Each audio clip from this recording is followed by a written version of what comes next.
Hey guys, welcome back to another video.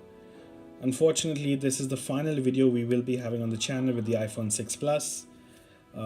Since many of you all know, we had WWDC keynote yesterday and Apple unveiled iOS 13 to the world. And unfortunately, the iPhone 6 Plus just does not make it onto the supported devices list. Now, so I just thought, since it's one of the last videos I will be looking at the 6 Plus, I just thought, why don't we take a trip down memory lane and give one final last goodbye to the iPhone 6 Plus. So in terms of software support, yep, it's going to end on iOS 12.4. So right now I'm looking at 12.4 beta 3. There's a build, and if you guys looking at scores in terms of Geekbench, here are the scores. Again, compared to a regular 6 Plus and 12.3.1, it's a minor increase. The same story for multi-core. This has been the same story since 12.4 beta 1, so nothing much to talk about there. Now, one of the main reasons I think Apple killed off the 6 Plus, as I mentioned in my previous video, is because of that 1 GB of RAM. I mean, iOS 13 has a lot of features.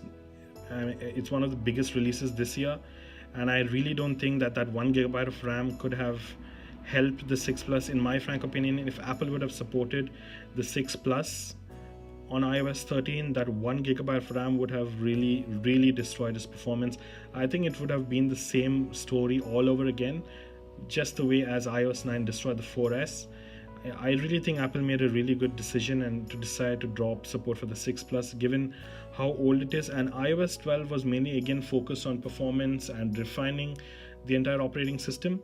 So I think given how old it is, the iPhone 6 Plus still performs decently on iOS 12, and I think that it's a really good decision Apple kept it on 12, because those of you who are still holding on to your 6 Plus, it's still pretty usable in terms of performance, not really slow as previous iPhones on their older versions of iOS.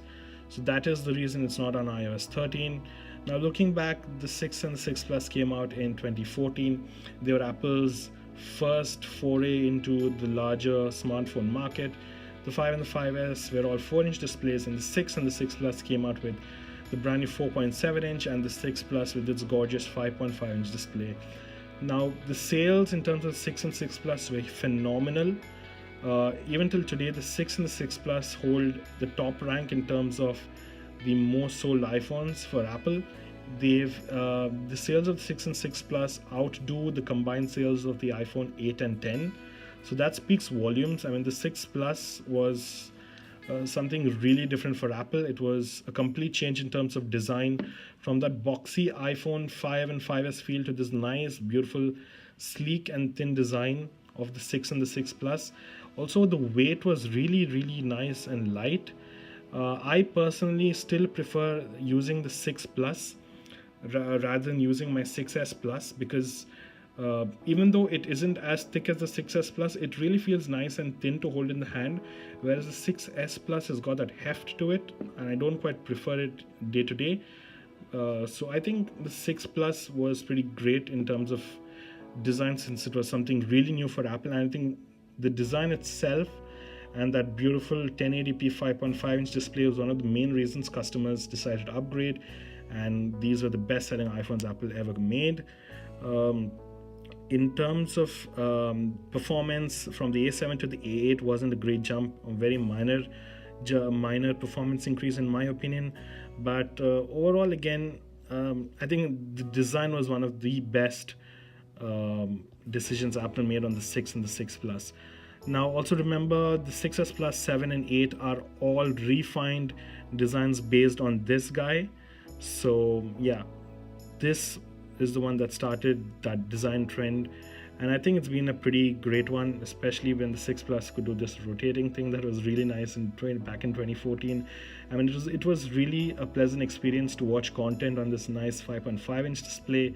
It just get really nice and bright, and in my frank opinion, if I were to choose whether to use a 6 Plus in 2019, the only reason I would still hold on to a 6 Plus is the display. Just to consume media, it's still really nice in 2019 in my opinion. Looking at camera, in 2014 it was again pretty good in my opinion, I guess, because it came out with 8 megapixels at the back, and as usual the front was a disappointing 1.2 megapixels. But That was way back in 2014. Right now in 2019, all of this is completely outdated. You've got budget phones with better cameras on that. It couldn't even do 4K video. That came out of the 6S, so this tops out at 1080p. So again, looking back, I guess looking back at all these years from 2014, it's been a pretty good success story for Apple in terms, especially in terms of sales numbers for the iPhone 6 and 6 Plus. Yes, along the way, the 6 Plus and the 6 got muddled, especially the 6 Plus got muddled with bend gate. So yeah, because of this really thin design, it wasn't enforced, so it used to bend right there, and that caused touch disease, so you couldn't use the display, and all of that stuff was there. But overall, ignoring the fact that it wasn't as well built as the 6S Plus or the newer iPhones are, I still think that the 6 and the 6 Plus were pretty great devices in Apple's lineup. So it's finally time to say goodbye to the iPhone 6 and 6 Plus. It was a good run, and it's time to move on right now. So that's it, guys. I hope you liked the video, and do stay tuned to the channel. We'll be having a lot of iOS 13 coverage coming up real soon, and I'll see you in the next one.